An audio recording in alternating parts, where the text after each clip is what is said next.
Hey guys, welcome back to the channel. Welcome to another video. Chelsea have done it. They are through to the FA Cup final following a 2-0 victory over Crystal Palace at Wembley today.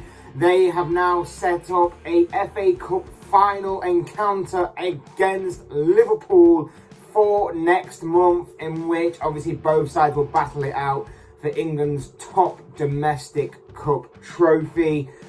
We're going to go through the game. We're going to talk about the game, and we're also going to talk about a little bit about the final that is to come as well. That's on the horizon in this competition. But before we get into all of that, I would like to remind you all to please like the video and also subscribe if you're new. Both things are always very greatly appreciated. But for now, let's get back into the video in what was, of course, a great day for Chelsea Football Club. They are once again into the FA Cup final.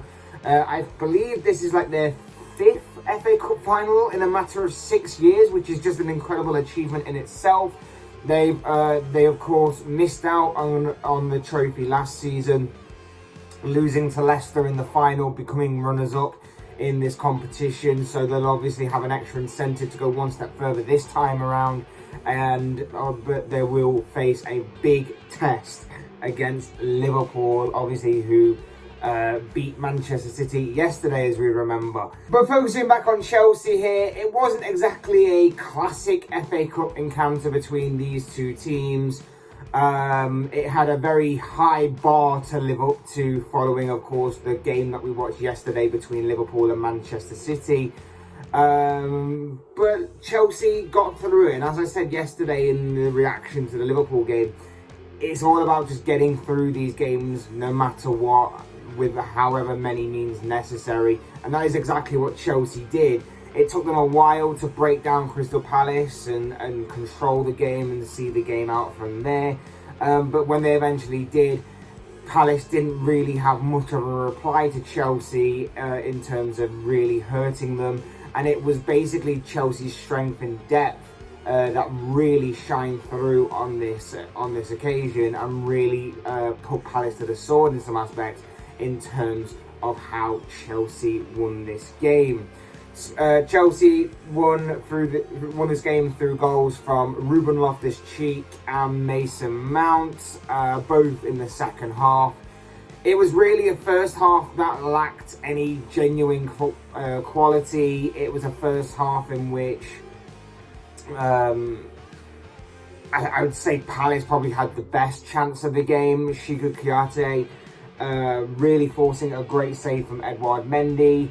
Chelsea didn't really create anything of note. It was like these two teams were just sparring, trying each other out, feeling each other out to see what would happen in the second half. But in the second half, Chelsea grew more into the game. They gained more control of the game and played the majority of it within the Crystal Palace half. And it was really a mistake from young left-back Tarek Mitchell that allowed Chelsea in. A deflected cutback of a cross found Ruben Loftus-Cheek, and he rifled home into the back of the net in the second half to open the scoring.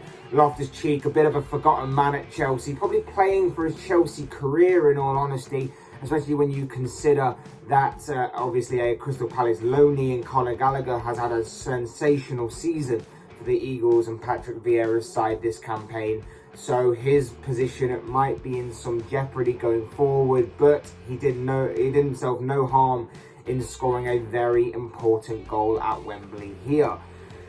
From there, Palace made a couple of changes. They brought on Elise, who brought with him a bit more of a creative outlet, and they looked a bit lively. They also had Christian Benteke as more of a vocal point up front and more of a target man to play off.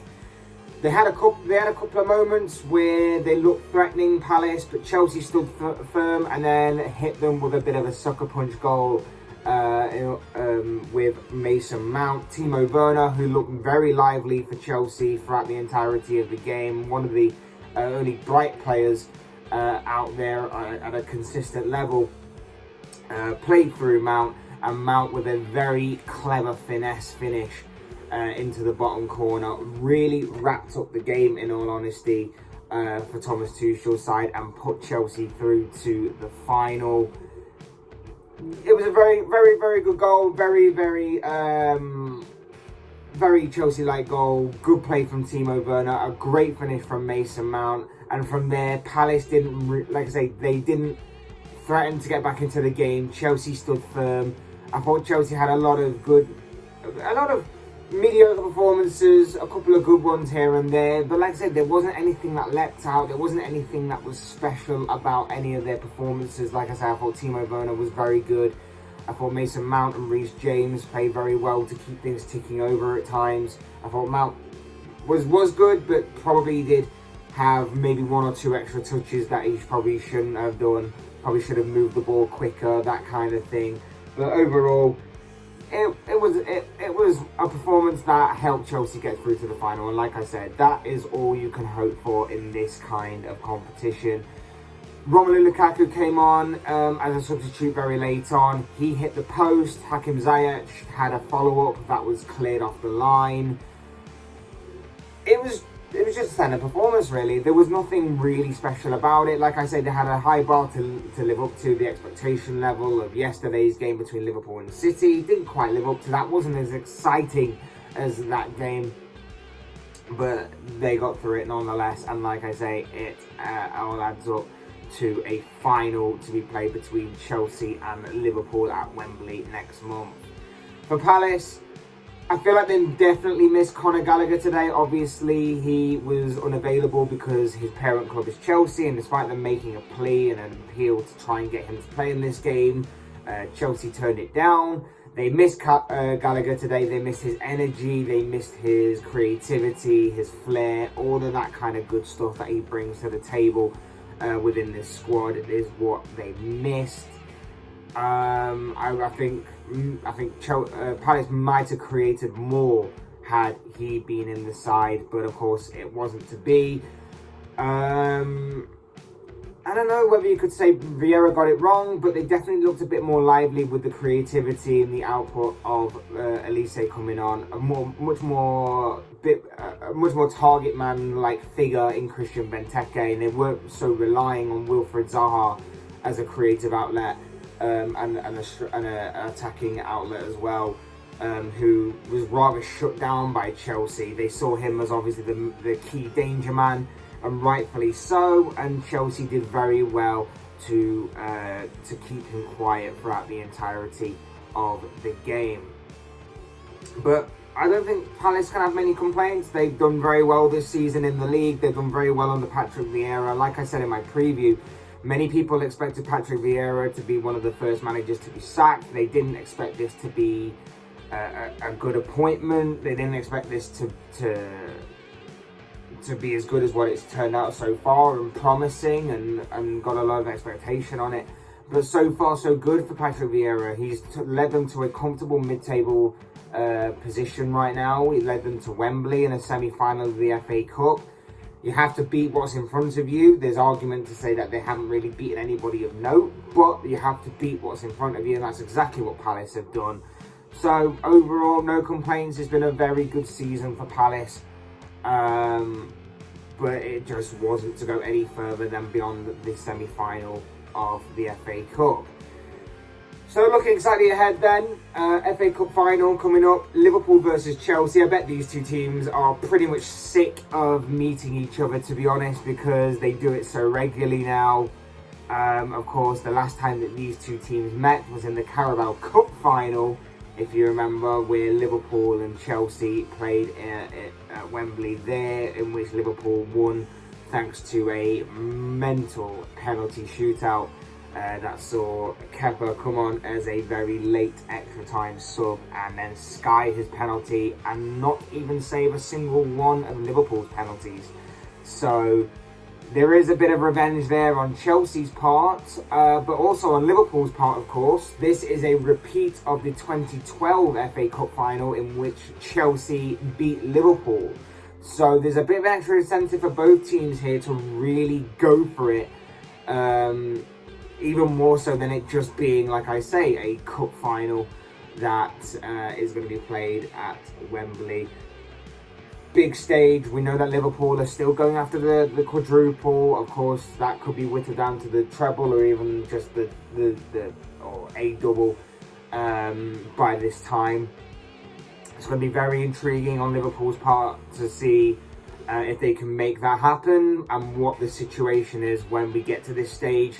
For Chelsea, for all of their off-field problems in recent weeks and months, obviously it's great to see that they have kept their heads on the pitch. They've not been too distracted by things that have been going off around them, and that they've managed to keep their focus on the pitch, get some good results in the league, and of course maintain their pride, maintain their stance, their focus on things on the pitch. Obviously the Champions League is out of the question now. Obviously they put in a very, very good performance at the Bernabeu against Real Madrid. It just wasn't enough, thanks to them failing in the first leg, to really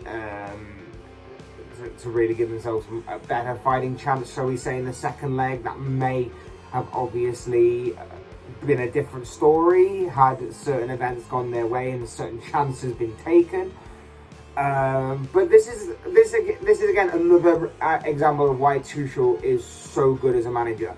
This is another domestic cup final that he has managed to get Chelsea into during his just over year reign as Chelsea manager.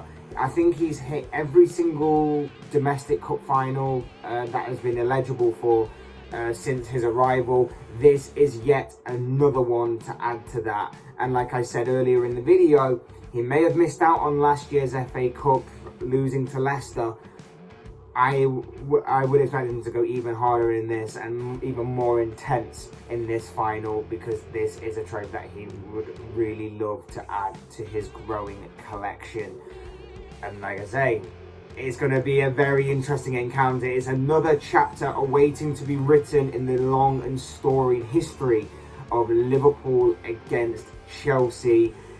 It's going to be another exciting game, I can guarantee you that. It's always a very good and intriguing game when these two teams meet, and I'm sure it will happen yet again at Wembley next month, when these two teams are set to battle it out again, this time for the FA Cup trophy. But overall, we'll cross that bridge when we come to it. Congratulations to Chelsea. Not the best of games, not the most shining of quality of games overall. Like I said, I thought Timo Werner was good. I thought Mason Mount in patches was good, and he scored a very well taken goal. Ruben Loftus-Cheek's goal, a proper absolute rifle into the back of the net.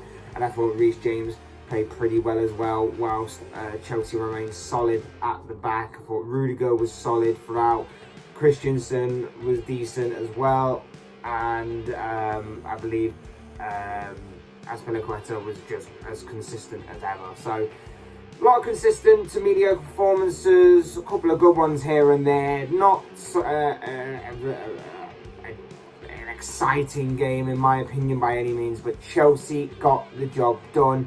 That's all that matters, and we'll have to wait and see what happens next month when Chelsea meet Liverpool in the FA Cup final.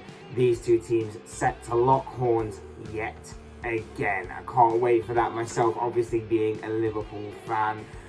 But of course, these are just the thoughts, comments, opinions, predictions, whatever you want to call it, of this guy. I want to know what you guys think. What did you make of the Chelsea versus Crystal Palace game that has just played out at Wembley, in which Chelsea have obviously won 2-0 to head into the FA Cup final with? What did you make of the game? What did you make of the victory for Chelsea? And what do you make of the final, Liverpool versus Chelsea, to be played next month at Wembley? What are your own thoughts, your comments, opinions, and even predictions on the final going forward? I'd love to read them all down in the comment section below, because I'm sure it'll make for interesting reading. Otherwise, hit that like button on the way out if you enjoyed the video. Subscribe if you're new or want to see more content like this. Both things are always and probably greatly appreciated. And as always, thank you all so much for watching and listening. I've been Fletch. This has been another Fletch Talks video, and I will see you all again soon in another video.